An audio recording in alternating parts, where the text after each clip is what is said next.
In my most recent video, I talked about one of my least favorite game franchises of all time. And one of my main points that I made in that video were that the older NFL titles were significantly better than the ones that we have today. Soon after I made that claim, I realized that you can argue that the entire gaming industry has fell off. If you were to ask 100 people in a room what was the golden age of gaming, you would probably hear the 2010s or the 2000s. Sometimes you might even hear the 1990s. In my opinion, I believe that the golden age of gaming is from the year 2000 to 2010. But today I'm going to give you reasons why, in my opinion, the gaming industry has fell off. And I will be dividing it into 6 reasons why, with the first reason starting off with Number 1, monetization and greediness. Probably the most irritating part of the gaming industry are the microtransactions that they try to get you to buy. Instead of these game companies having the mindset of, how can I satisfy my consumers in the best way? How can I make the best game possible? How can I improve this game as much as I can? Instead, they have the mindset of, how can I make the most amount of money as possible while putting in the least amount of effort? I remember back in the day where game companies would genuinely put in effort to improve their game and to satisfy their fan base. They made a genuine attempt to make a game that they would want to play if they were a consumer of a gaming company. But unfortunately, these game companies put more effort into making battle passes, pre-order bonuses, add-ons, DLCs, skins, literally everything else except for trying to make a good video game. I understand that you need to make a profit from your product that you're selling, but the way that these companies attempt to do it is just ridiculous. Metal Gear Solid Survive had the audacity to charge you $10 for extra save slots. NBA 2K has been charging players at least $70 to get their player to an 85 overall. Games like Madden have pay-to-win game modes like Ultimate Team, where you either throw your life away to get your team to an 85 overall, or spend hundreds of dollars to upgrade your team quickly. Games like GTA 5 Online, where they try to get you so hard to spend money on shark cards. This game has so many paywalls because they want you to spend money on shark cards. And on top of that, they have a monthly membership that they want you to buy.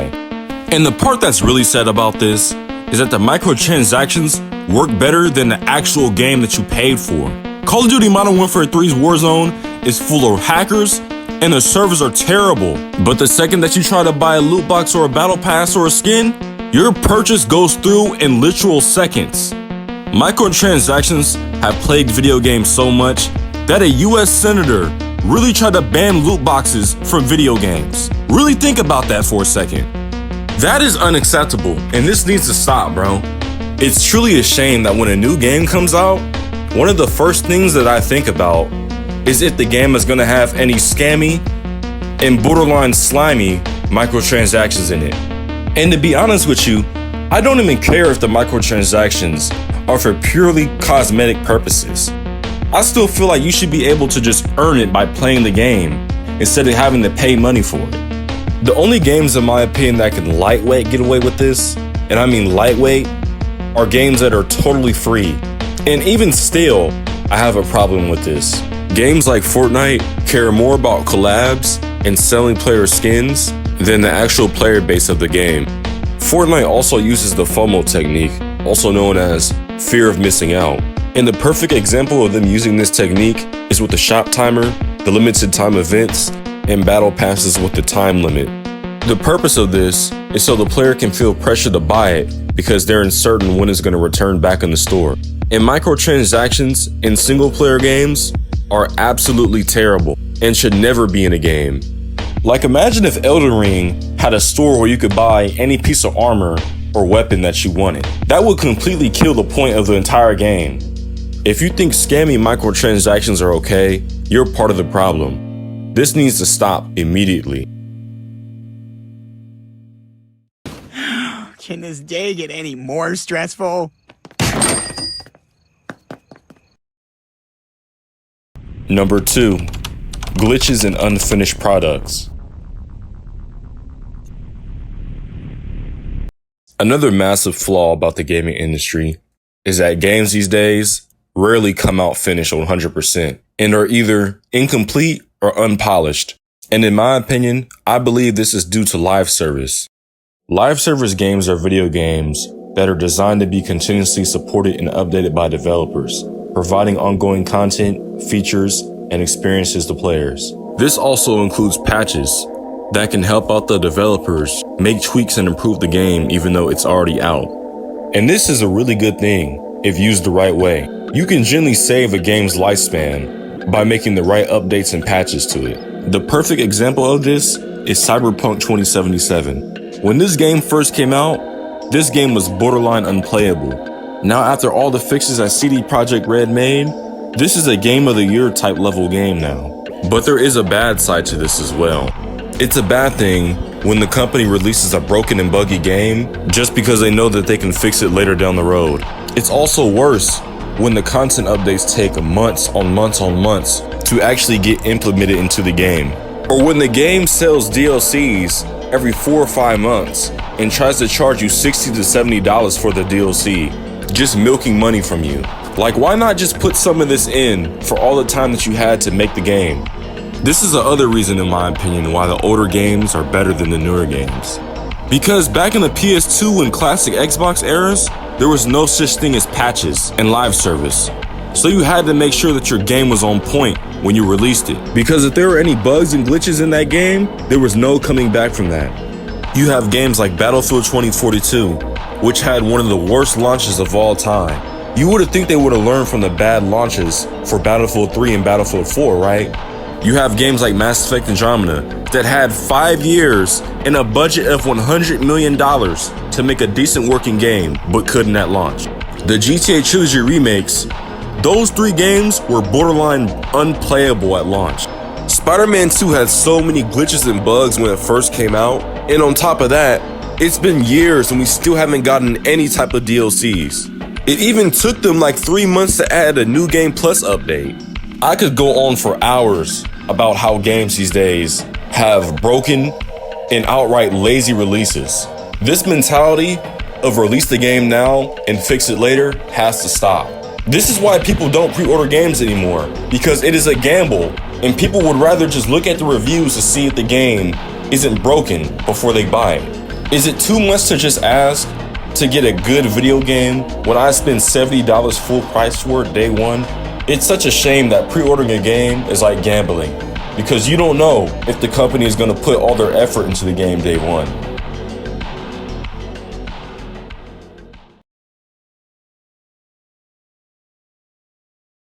Number 3, the lack of creativity.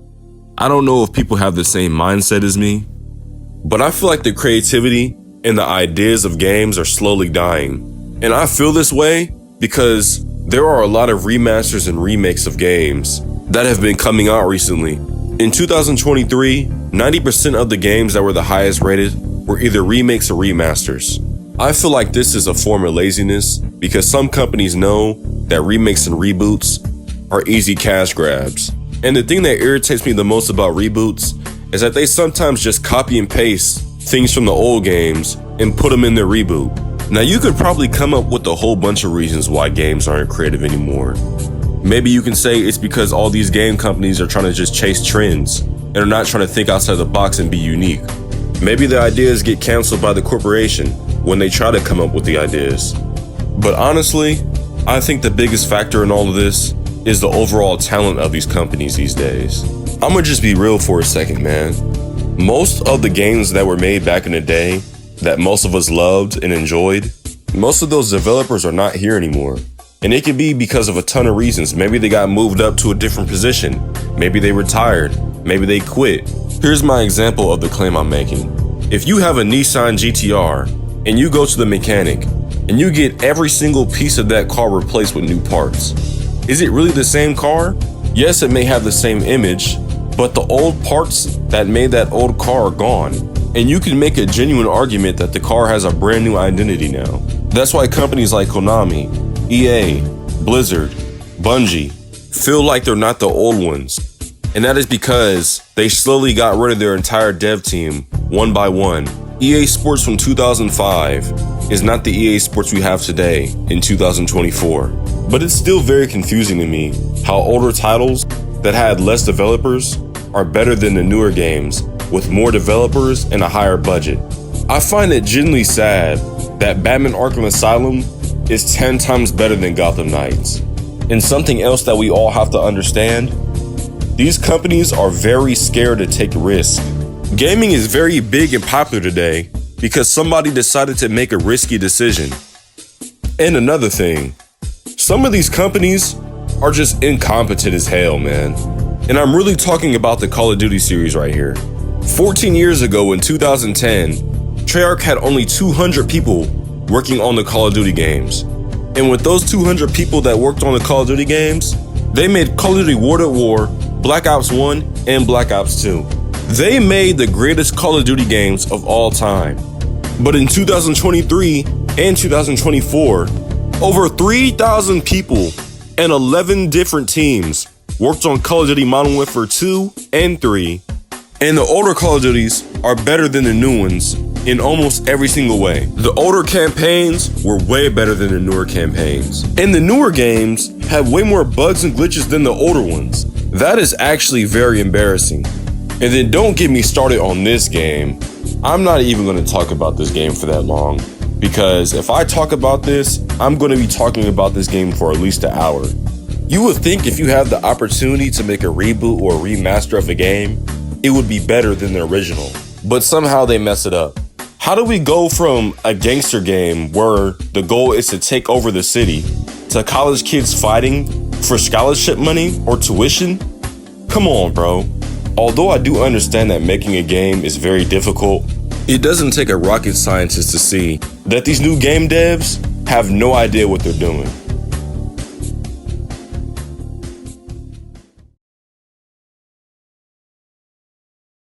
Number 4, trend hopping, early access, battle royales. Before I say anything else, imagine if I can make an early access YouTube video and then try to charge you guys $30 for it. How would you feel about that? Sometimes when a game is trending very well, some companies think it's best to try to capitalize on that situation. They will sometimes just attempt to straight up copy from another game, or come out with a half-baked video game as an attempt to capitalize on what is trending right now in the gaming industry. And I mainly see this in the battle royale genre because of Fortnite. You have some really terrible games out there like The Culling 2, Radical Heights, Cyber Hunter. This game looks like a phone game, but it's not. It's a PC game. And The Culling 2 did so poorly that only 2 people were playing the game. Out of everybody in the world, only 2 people.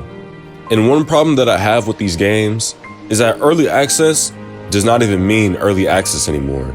It's just an excuse to say that your game is broken and you're probably not going to complete it. So you want to get the most amount of money that you can out of it. And they try to use the excuse, oh, but it's early access, as a way to cover up that their game is actually broken and they won't fix it.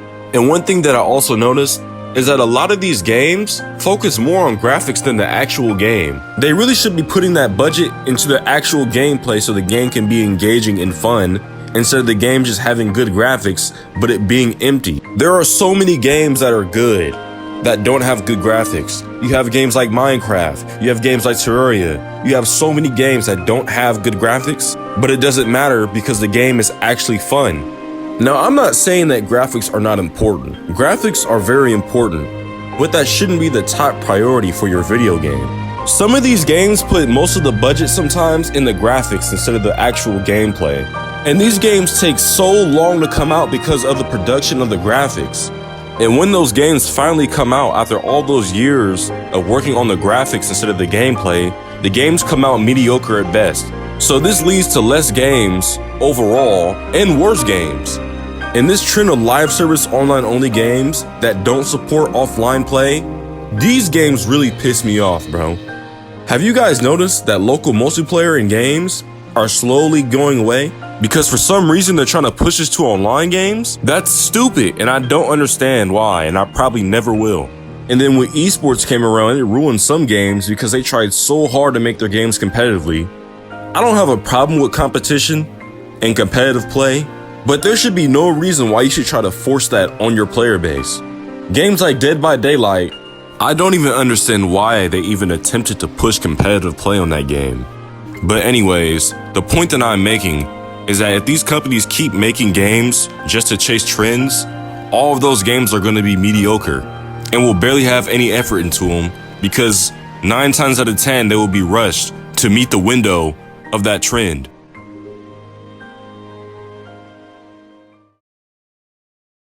Number 5. Games are getting soft. Propaganda. Agendas. I'm not gonna lie with y'all, man. These games are getting so soft now that it's honestly sad now. And you can honestly say this with the world today. I feel like video games now aren't as manly and masculine as the games that we had back in the day. Now don't get it twisted, we still have games like Space Marines, Helldivers 2, God of War, and Doom. But at the same time, we have games being made like Last of Us 2, Flintlock, Conquered, and Suicide Squad. And every single one of these garbage ass games keep trying to put their stupid ass propaganda and messages in them that the main audience of people that buy and actually play the games don't care about in any way, shape, or form. I feel like Last of Us 2 was trying to push a feminism agenda on us. And one of the ways that they tried to go by that was by killing most of the masculine characters in that game, like Joel, the main reason that people even bought The Last of Us 2 in the first place. Naughty Dog is so retarded that they made you play as Abby, the person that killed Joel. Why would you make us kill the previous main character of the game and then make us play as the character that killed him? Naughty Dog, you guys are actually retarded. And they decided to put the most unnecessary and the dumbest stuff in the game. Like, how do you make a 13-year-old kid transgender? Out of all the possible things that they could have implemented into this game, these clowns really sat at a table and thought, yes, we should put a 13-year-old transgender girl in the game. The fans that are playing this game, they will love this. And then on top of this, we need to make jokes about Bigot Sandwiches. What you got there? Bigot Sandwiches. And games like Conquered feel like they have to just give characters pronouns for some reason, even though nobody even cares or is even thinking about that. Like, this game seriously gave a robot pronouns. How do you give a robot pronouns? And then on top of that, your game is literal pure dog shit. And then Suicide Squad is trying to push this feminism agenda on the game. And the reason why I say that is, how do all the other male superheroes die in disrespectful and gruesome ways, but Wonder Woman is the only hero to get an honorable death? I do believe that women should have equal rights as men. I am all for that. But when you try to bring a woman up by bringing men down, I don't understand why you have to try to attempt to bring a man down to uplift a woman. And then instead of putting in Mr. Freeze, you put in Mrs. Freeze. And not only do you add Mrs. Freeze, you make her lesbian. And then give them a bundle where they can wear a whole bunch of rainbow clothes looking like a goddamn bag of Skittles. If you wanted to add a female villain so bad, why not just add Killer Frost to the game? And it would have made more sense because Killer Frost had a movie in the Arkhamverse where she was a part of the Suicide Squad called Batman Assault on Arkham. But instead of adding her, you want to add Mrs. Freeze. You also give her this Karen-ass haircut. It's getting to the point where it seems like they added Mrs. Freeze just to add a homosexual character to the game. And I'm not saying that games can make a gay character and it can't be a good character. You have people like Gay Tony. You have people like Bernie from GTA 4. Both of those characters are homosexual, but I think they are good characters and I don't have a problem with them because you don't see them wearing full rainbow suits and talking about them being gay all the time. And don't get me started about Halo, bro. Why are you guys demasculating Master Chief like this? When Halo first came out, Master Chief was a hero. He was a masculine protagonist. He was literally the protector and savior of humanity. Master Chief was a character that they would send to handle the most dangerous shit. They would send Master Chief to battles when the odds of winning those certain battles were very low. And then you take a character like that is super inspirational and has a whole bunch of lore and history behind him, and you turn him into a fucking pride symbol. That has to be some type of humiliation, because there's no reason why iconic characters should be turned into gay pride symbols. And speaking of manly and masculine characters in the gaming industry, I am so grateful that Santa Monica Studios did not put this lifestyle on Kratos. Master Chief is not even gay. He literally had a romantic relationship with Cortana, yet 343 Industries wants to put Master Chief in rainbow armor? What are 343 Industries thinking when they do stuff like this? And then if Assassin's Creed Shadows makes the characters in this game homosexual, this company needs to go bankrupt and people need to boycott this stupid ass game. You claim that the game is historically accurate, yet you don't have any real life evidence that they were gay when they were actually living on this earth? How does that make sense? I'm getting tired of these game companies trying to go woke and trying to encourage diversity in the gaming industry.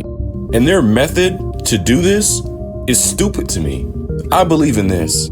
A game for everyone is a game for no one. People play video games to escape reality. But when you're pushing all this propaganda, these agendas, it gets annoying and it makes me not want to play your game. And if you can't handle what I'm saying, then get off my channel because you're a snowflake and you can't handle the truth. You can't handle the truth! Number 6. The consumers. I can make all the points in the world and show all the evidence on why these game companies are flawed and why they're falling off, but it will never make a difference if the consumers keep buying the games that they are publishing out to the public. Even though EA is a very greedy company and they obviously do not care about their fan base, they're never going to change the game if they're making billions of dollars off of games like Madden every single year. Because at the end of the day, it's a business and their main goal is to make the most money that they can. So when millions of people buy Madden every single year, helping EA build their profit, they're not going to change anything up in the game that they're making because whatever they're doing, it's working. And that's exactly why there are so many different versions of Skyrim, because people keep buying the games. Even Todd Howard, one of the developers for Bethesda, said, "If you want us to stop making Skyrim ports, stop buying them." A literal game developer just gave out the method and blueprint on how to force a change in a game company. But people still don't listen. I have seen so many videos online and so many people talk about how they're never gonna buy 2K ever again. But once the new 2K trailer comes out, they go right back to their old habits and spend $70 on a game that they just said that they weren't gonna buy. And these people are the ones to blame on why 2K and Madden and all these other games can come out with garbage every single time they make a new game. And it's really sad to me how some people really try to defend these video games. And these defenders are so oblivious to the fact that they are getting milked out every single year by the company that they defend. If you truly want the game to change, don't buy it. Because if you buy the game, you are indirectly supporting them making the games. And these same followers, their expectations are so low that they focus on the wrong things. They focus on super high detail graphics. They get amazed over gameplay that was worse than the old gameplay in the 2000s. They also see no problem and are 100% open to spending extra money on useless microtransactions and DLCs. This is where modern gaming is at, and it's unbelievable. Some of these people have absolutely zero standards at all. And it doesn't help that most of the genres today have fell off a cliff. And I want to talk about that more because I feel like I didn't explain it enough. Here are the 3 biggest gaming genres that I feel like have fell off the most.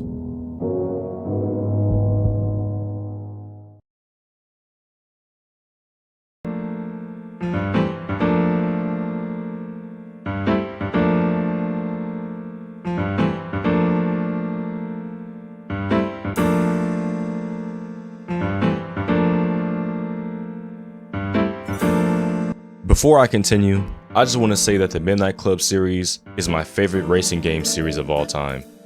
I have so many memories of me playing Midnight Club 3 Dub Edition on the PS2 when I was 5 years old.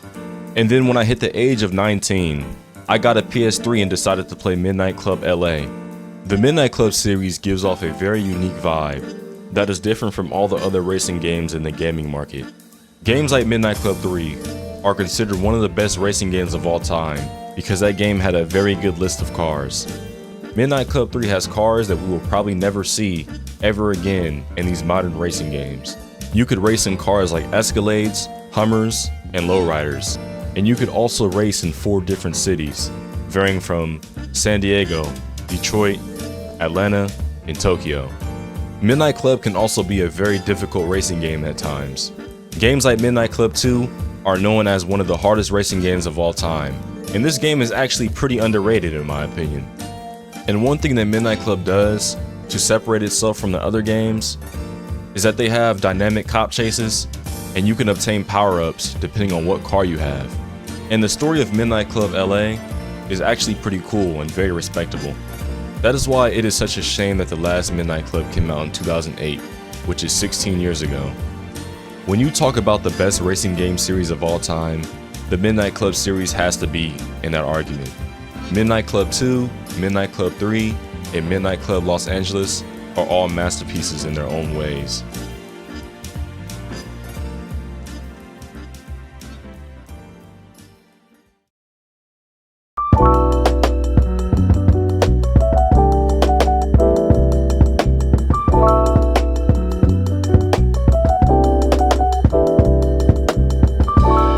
When it comes down to the most consistent and best quality racing game series, Gran Turismo is my favorite. I personally feel like Gran Turismo has never made a bad video game. Gran Turismo leans more towards the simulation style of play, but the game still has enough of an arcade-like feeling that it won't leave out casual players trying to play the game. One thing that makes Gran Turismo very unique is a soundtrack. Gran Turismo has a soundtrack with a lot of jazz, classical, and lounge music. Out of all the Gran Turismo games, Gran Turismo 4 was my favorite because it had 721 cars from 80 different manufacturers. The most popular Gran Turismo game out of the entire series is Gran Turismo 4. Most people believe that this is the greatest racing game of all time. And although I could see some reasons why it could be, I still believe that there are better racing games out there. The overall polish and gameplay of the Gran Turismo series is very solid. And the fact that there's a whole bunch of cars that you can always pick from, usually being the biggest car list out of all the games that are out. The Gran Turismo series is one of the best game series of all time, and that is excluding just racing games. I still find it unbelievable that they were able to do so much on a PS2 console with a limited hardware drive. It is absolutely amazing that Gran Turismo 4 on the PS2 had 51 tracks and over 200 types of races. And the car customization on that game was spectacular for its time. Gran Turismo is so much of a good game gameplay-wise that game can teach you how to drive. Even professional racers practice using Gran Turismo. I didn't really play these games when I was younger, but now that I'm older and I'm getting to experience this gaming franchise, I am very grateful that Gran Turismo is a game, and we shouldn't take games like this for granted.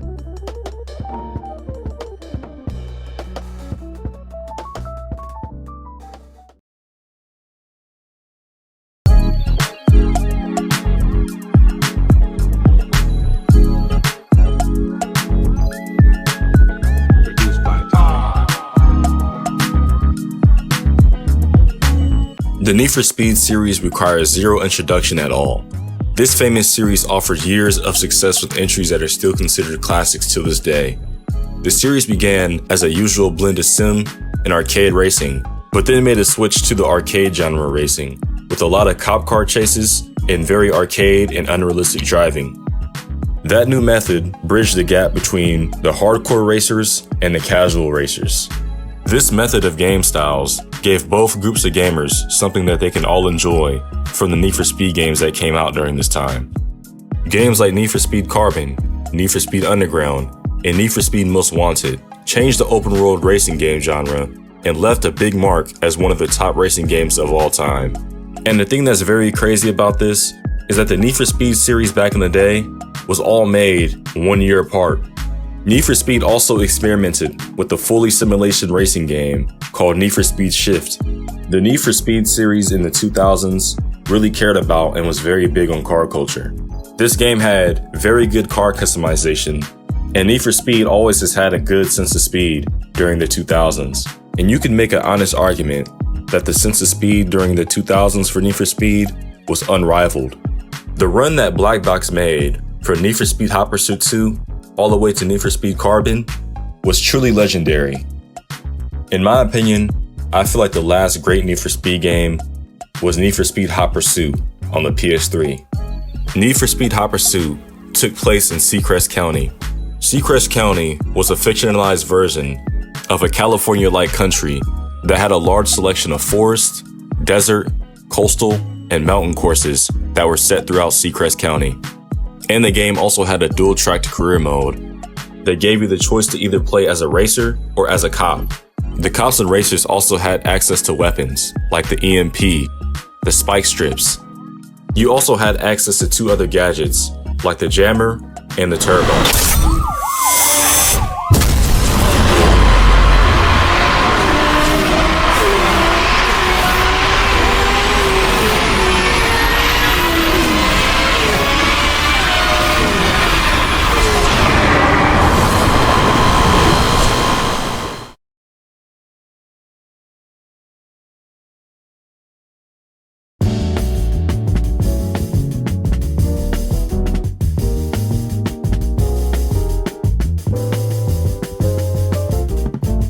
The Forza series was Microsoft's attempt to compete with the PlayStation exclusive game, Gran Turismo. The first Forza title launched in 2005, with the game being called Forza Motorsport. The goal that Microsoft had out for this game was to get as many simulation racing game fans as they possibly could, and the game ended up doing relatively well, with Forza Motorsport 1 getting 1.5 million sales. The Forza Motorsport series was then continued with a couple of sequels that concentrated completely on realism and drove both the original Xbox and the Xbox 360 to their limits. Once Microsoft made 4 consecutive Forza Motorsport titles, they decided to make an open world racing game called Forza Horizon. And instead of Microsoft making Forza Horizon another simulation racing game, Microsoft decided to make Forza Horizon an arcade racing genre game. Forza Horizon is an open world video game where you can explore a bunch of beautiful landscapes while doing various challenges and races. This entirely new approach to their game attracted a new set of fans that enjoyed arcade racing games.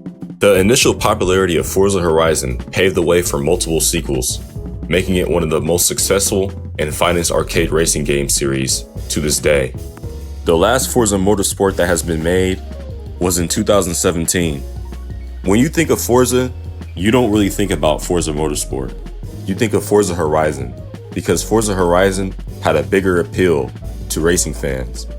My favorite Forza Horizon games is Forza Horizon 1 and Forza Horizon 3. One thing that I did not like about Forza Horizon 1 was that yellow P-type filter that was over the game. The filter kind of reminds me of Need for Speed Most Wanted. I actually enjoyed the stories of the older Forza Horizons as well. It felt super good when I was able to beat Darius McGuire in that final race. A game doesn't need to have a super deep and complex story with a bunch of plot twists to be a good story.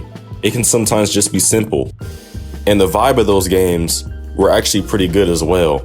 It gave off like a party at sunset type vibe. Like it was a huge racing festival, or carnival, you could say. Even though the Forza series is currently the latest game series that I have mentioned so far, it is still a very solid series and is one of the best games when it comes to the racing genre.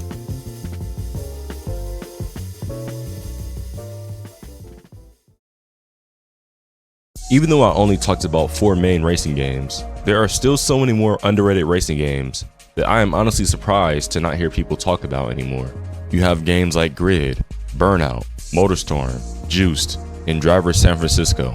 Driver San Francisco had a very unique feature where you were able to switch bodies with other racers around San Francisco. This is the only racing game that I know that has this feature. Another classic racing game that is very, very, very underrated is the Test Drive series.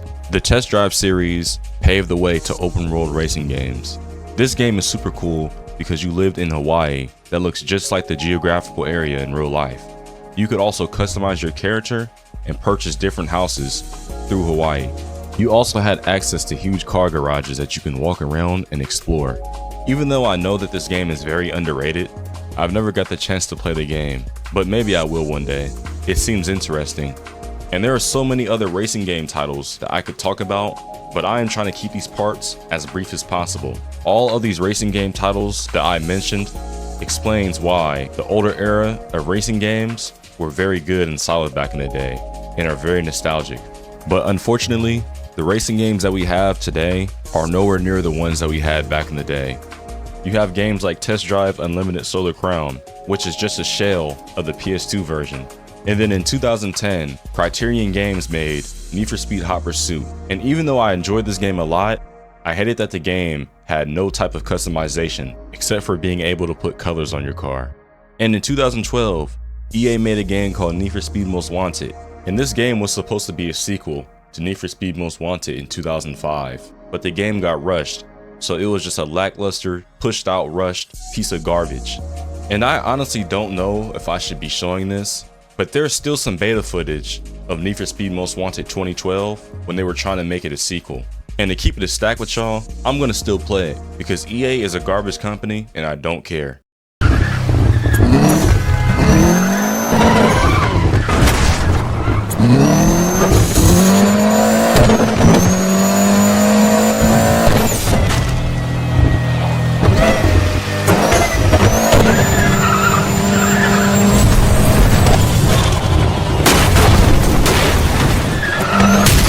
And then EA's game, Need for Speed Unbound, is just mediocre and nowhere near the games that they used to make. And then games like Gran Turismo. Gran Turismo 7 is a great game gameplay wise and has a lot of customization. The only problem with the game is that the game is full of so many microtransactions and these expensive ass cars that literally cost you $200 real life dollars to buy. And then games like Forza is a perfect example of what happens when you do too much in your game instead of just keeping the original core of the game that made it great. Could you really believe that in Forza Horizon 4, you could not sell your car? How can you possibly make a racing game and think of not putting the option to sell your car? That is so stupid. And then the servers in Forza Horizon 5 were so bad that you could barely even find a game because you would always get lagged out or disconnect. Both of these games have so many issues that I could probably make a 20-minute video. If y'all want to see that, let me know, I might make it. But these two games were very disappointing. And then Midnight Club. Midnight Club stopped making games after LA. That game was very good. The only issue that I have with Midnight Club is that they stopped making them. And that's my problem that I have with Rockstar. They make all these good ass games like Manhunt, like Bully, like LA Noire. You have games like Max Payne. Max Payne 3, in my opinion, is the greatest third-person shooter game of all time.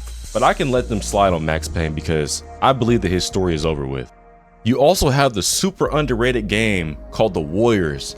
This game was so good, and it's absolutely crazy to me that people do not talk about this game. Rockstar just milks out GTA 5, and they really milk out Red Dead 1 like it's no tomorrow. They have made 3 ports of Red Dead, and GTA 5 has been on 3 different consoles. And one thing that I don't understand about Rockstar is that they barely supported Red Dead 2 Online, and then they all decided to completely abandon the game. The biggest thing with Rockstar to me is that I know the game is going to be good if they decide to make it. It's just, you don't know what they're going to make, and we're probably never going to get a Midnight Club ever again.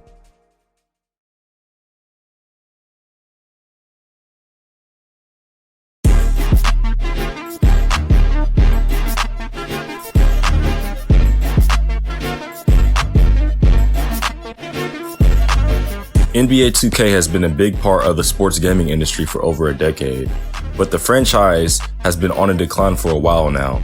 And one of the reasons why it's been like this is because of the pay-to-win mechanics and the fact that they barely even focus on basketball anymore. Do you guys remember when 2K11 was strictly about basketball and the My Career story was straight and simple? You did drills in the combine, you played games in the combine, you got drafted, you played in the summer league, and then you went to the NBA, and you actually had to earn your spot and work for your overall. And back in the day, they didn't have VC, so you couldn't just pay money to upgrade your player. You actually had to play the game to upgrade your player. But currently in 2024, for 2K25, instead of them actually trying to update the game and improve the issues of it, they'll rather add stupid ass games like Gravity Ball. Why would we need some shit like this in a basketball game? When I buy 2K, I'm buying it to play basketball, not to play this Fortnite ass, Roblox ass game mode, bro. And then to add insult to injury, 2K is so fucking greedy that you can't even play this game for free. You have to spend $8 to play this stupid ass game mode. The 2K community as a whole and the people that support this game are so stupid. How stupid do you have to be to think that this game mode is cool. This game mode is not cool in any shape, way, or form. This is pure greed and just retardedness. Why do we need this in a basketball game? And another reason that most people don't talk about why 2K is trash is because of the community. If you give out any criticism on this shitty $70 AAA sports game, 90% of these 2K fanboys are gonna be like, oh my god, you're just complaining too much. These people just can't enjoy nothing. Shut your bitch ass up, bro.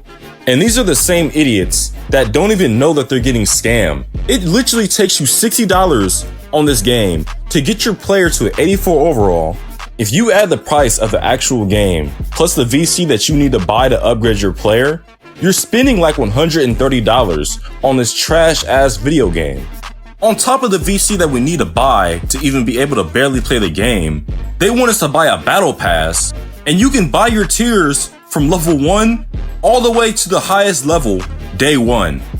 Now let's talk about the gameplay of NBA 2K. NBA 2K's defense is absolutely horrendous.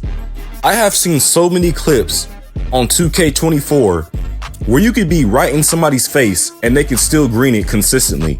2K25 is so broken that it was a literal glitch where you could just be under the rim and shoot fadeaways all game long, and the person that is defending you can't do nothing at all in the world to stop it. It's like at this point, making a lockdown is just to get steals. And sometimes even 2K won't even let you steal the ball when the ball is right in your hands. Wait, you be smoking? Who, you smoke?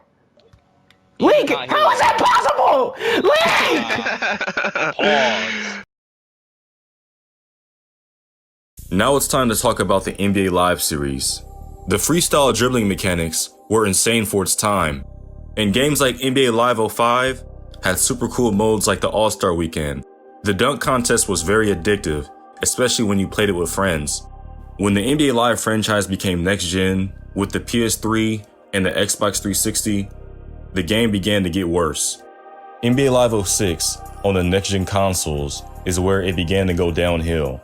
The only thing that was good about NBA Live 06 were the graphics of the game. Even though most of the 6th generation console NBA Live games were bad, NBA Live 10 was actually a hidden gem in the middle of all the garbage that NBA Live made during 2006 to 2009.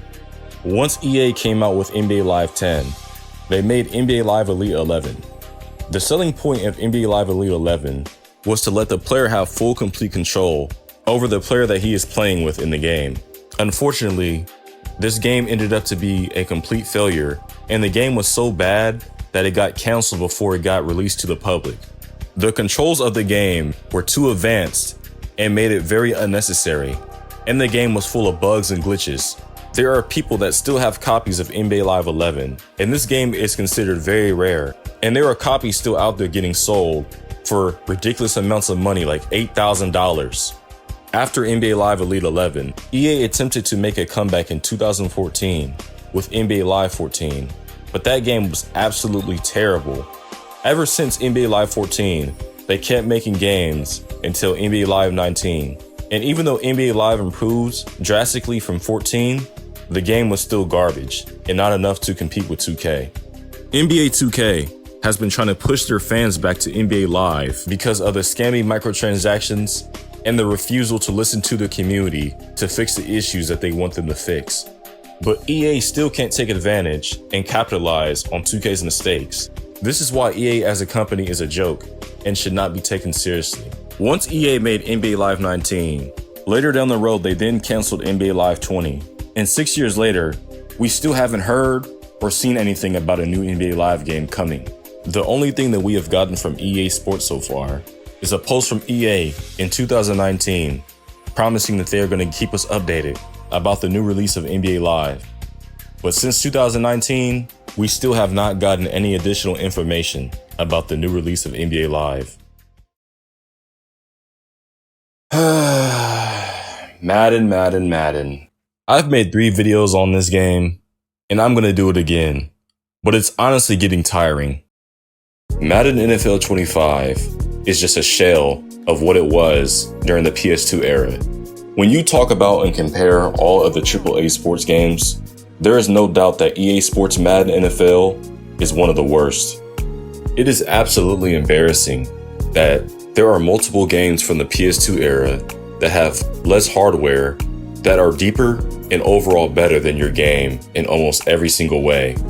It took EA about 20 years to add Create a Team back, but it's just a watered down version of the PS2 version. You can't even customize your own stadium, and the team builder is not even in the game. You have to go on another website that has a whole bunch of issues and is broken.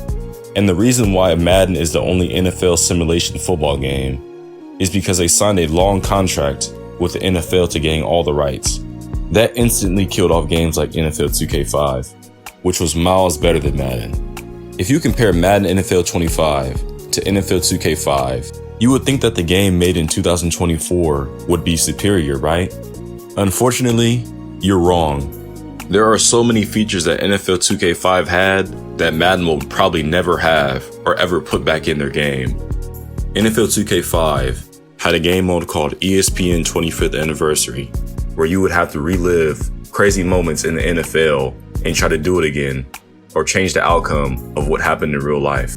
In NFL 2K5, you could actually pick old school teams and play a full game with them. The franchise mode is way deeper than Madden's franchise mode. You can pay players money to come out of retirement.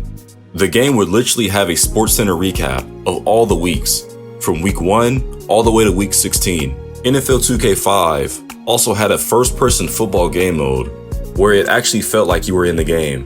They also had a game mode called The Crib, where you could customize your house and earn trophies from playing the game, and you were able to put the trophies in a trophy room. You also were able to buy stuff by earning currency by doing certain achievements in the game, like catching a 60-yard touchdown with Randy Moss, for example, or getting a pick six with Champ Bailey. Sometimes a celebrity would also challenge you to a game of NFL 2K5, and you could actually play them. But that's enough of NFL 2K5. Let's talk about All-Pro 2K8. Even though All-Pro 2K8 barely had any game modes, the gameplay carried the game so heavy.